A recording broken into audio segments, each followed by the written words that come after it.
Hey everybody, welcome to episode 16 of Move Better Mondays. Today we are supposed to be talking about some completely different topic, but because it was supposed to be posted last week when I was in Hartford doing some camps, so as some of you may know, last week I was in Hartford for their development camp, which is essentially New York's or the New York Rangers American League affiliate.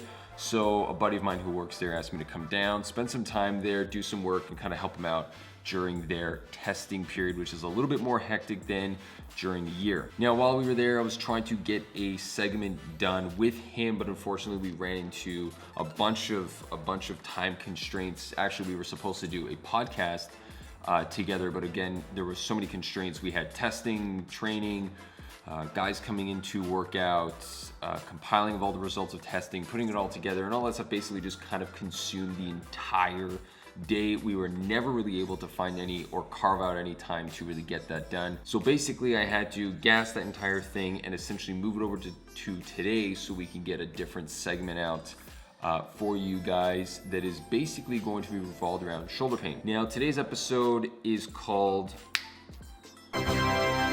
So to really kick things off, what I wanted to do is discuss a couple of the numbers and some of these major numbers that are almost gonna blow your mind when we start talking about shoulder pain. It's actually quite insane how big these numbers are. So apparently 15% of the population experiences shoulder pain at least one time in a week. Shoulder pain one time in a week, that's astronomically massive. Now I know you're probably sitting there thinking, yeah, but it's only 15%. I would have understood if it was 15% over an entire year, but it's 15% of the population feel it at least one time a week. So that means that a lot of the shoulder pain can really be resolved, and it's probably coming from a lot of the things we're doing throughout our day, and that's almost drawing the line and basically bringing us back along that path to really find what is probably causing the majority of those issues. Now, out of the entire population that would feel shoulder pain within, let's say, an entire given year, at least one time in that year, 50% of them will still feel that same pain 6 months after their initial incident. Meaning that if for some reason you woke up one day or you were doing some work one day and you had shoulder pain, the chances are actually staggeringly against you that you'll be able to resolve it within that first 6 months. And after which 40% of people still feel it after 1 year, which is almost kind of mind-blowing if you think about how long that is dealing with shoulder pain. Now, for someone who really doesn't use their shoulders all that much and doesn't really demand a lot from their upper body, it might not be as apparent. You might just notice that there's a little bit of soreness, a little bit of stiffness when you're working around the house, when you're reaching up into the cupboards, something like that. You may start feeling it then, but for the most part, you won't really notice anything's happening. But for someone like me who's constantly working out on the gym floor and who's constantly moving my arms and doing things and always kind of being a little bit more, using my upper body a little bit more, those numbers probably would almost make me want to quit my job and change my career, because it'd be outrageously brutal to have to deal with shoulder pain to that extent for that long. Now, to give you some perspective on what those numbers are actually like, let me just draw some of that stuff up here so you guys can really see what we are looking at. Now, to really get a good understanding of this, we have to actually look at the craziness of this. Let's say there's 37 million people living in Canada alone. In 1 week, there will be roughly 5.5 million people that will feel shoulder pain at least one time in that entire week. So to kind of get our head around that is almost understandable that we need to kind of figure this out.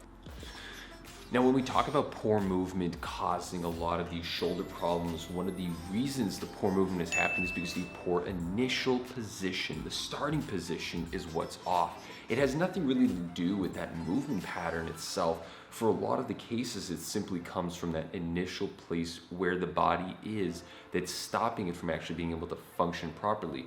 Yes, there are cases where you're going to be moving incorrectly and you're going to have a poor movement pattern, but the biggest contributor to that poor movement pattern is going to be the starting point. It's where it's all starting from, and that's going to dictate where you're going to end up.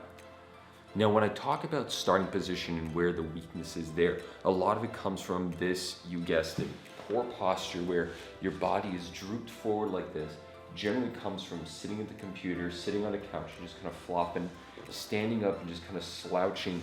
And consistently doing that is actually taking the spine, which is the anchor point for all of these different shoulder blade muscles that are all up around here that are guiding your shoulder blade, and that's causing the pain to start from a wrong position. So all the muscles that are basically controlling that shoulder blade, they all more or less originate from the spine, to some extent originate on the spine. Now the big ones, I'm talking about the big ones, the ones that are generating a lot of the movement, are gonna start on the spine and they're holding it in place. If we take one of the major anchor points and we pull it away, what's gonna happen is our body's gonna follow suit and just kind of pull away to try to stay and maintain that distance away from the spine as much as it possibly can, and maintain a lot of that tension, that natural tension within those muscles. But unfortunately, when you pull it away from its natural position, you're also affecting every other muscle that isn't attached to the spine, but is starting from the spine and moving out. So if you're able to just clean up that posture, maintain that tight posture, tucking in the chin, keeping that alignment of the spine, you're actually going to be able to remedy a significant amount of that shoulder problem and those shoulder problems that you're dealing with. And that right there could eliminate that 5,500,000 or whatever amount of people that are dealing with it at least once a week. All you have to do is just clean up the posture, and already we're almost kind of plugging the leak and stopping it from continuing. Now today, what I'm gonna send you away with is a simple trick. All you're gonna do is basically teach yourself to kind of sit upright and engage that core and line up that neck. So when you're looking at it from the side, you're basically just gonna sit up, making sure that when you're drooping down, your stomach isn't crushing. You're trying to extend the stomach, pull the chin away. Imagine someone is literally trying to stick their hand in your face, and you're gonna try to draw it back as far as you can because you don't want their hand in your face. Keeping yourself in this tight position, tall shoulders back, and holding it.